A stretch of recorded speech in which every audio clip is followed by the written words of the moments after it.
கலைஞர்கிட்ட போய் இப்படி சொறிவாங்க, பயப்படுவாங்க. என்னையா அப்படின்னுவாரு. இல்லை இது மாதிரி ஒரு பிரச்சனை. அதுக்கு எதுக்கு தீர்வு கொடுப்பார். மேடம் வந்து what is the problem? Chief செக்ரட்டரிக்கும் ஃபினான்ஸ் செக்ரட்டரிக்கும் சண்டை நடக்கும்போது, Shanmugam I will handle it, relax, handle it பேசியிருக்கிறாங்க.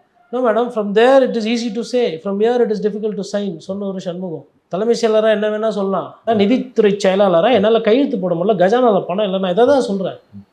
She will listen. இவர் என்ன கேட்குறாரு, யார்கிட்ட பேசுகிறாரு, என்ன பழகுறாரு, ஒன்றுமே தெரிய மாட்டேங்குதுங்களா. இப்போது வெறும் கட்சி தலைவராக இருக்கக்கூடிய நிலைமையிலே இப்படி இருக்குன்னா, நாளைக்கு அந்த பாட்டு வேறு இப்போ போடுறாங்க நிறையா. எந்த ஊர் நம்ம ஏறு அப்படின்னு அந்த இவங்க நயன்தாராவும் இவரும் ஆடியிருப்பாங்க. அந்த பாட்டை போட்டு ஏழைங்க நாங்களும் ஓட்டு போட்டால் நீங்களும் சிஎம் தாங்க. அதுக்கப்புறமா வந்து அடுத்த லைன் வந்து என்னென்னா, ஆட்சி வந்து அதிகாரம் தான் அப்படின்னு. இந்த பாட்டை உண்மையாகவே நிறைய பேர் இப்போ என்ன பண்ணுறாங்கன்னா, அந்த பாட்டு போட்டு டான்ஸ் ஆனால் லைக்ஸ் போதும் அப்படின்னு சொல்லிட்டு பண்ணுறாங்க. அதை கட்சி பிரச்சாரமாக அவங்க நினைக்கிறாங்க. இது இது என்ன விதமான புரிதல்னு எனக்கு தெரியல. அந்த மாதிரி மனநிலையில் இருக்கிறவங்க எவ்வளோ பேர் இருப்பாங்க.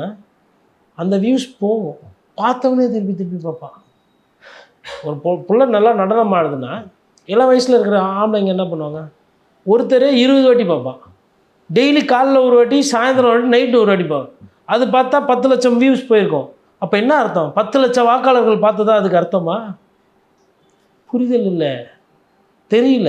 என்ன எது கருத்து, எது அரசியல், எது கலை, எது வந்து அரசாங்கம், எது திட்டம், எது மக்களோட பிரச்சனை, புரியாத ஒரு தன்மைக்கு சொந்தக்காரராக இருக்கார் விஜய்.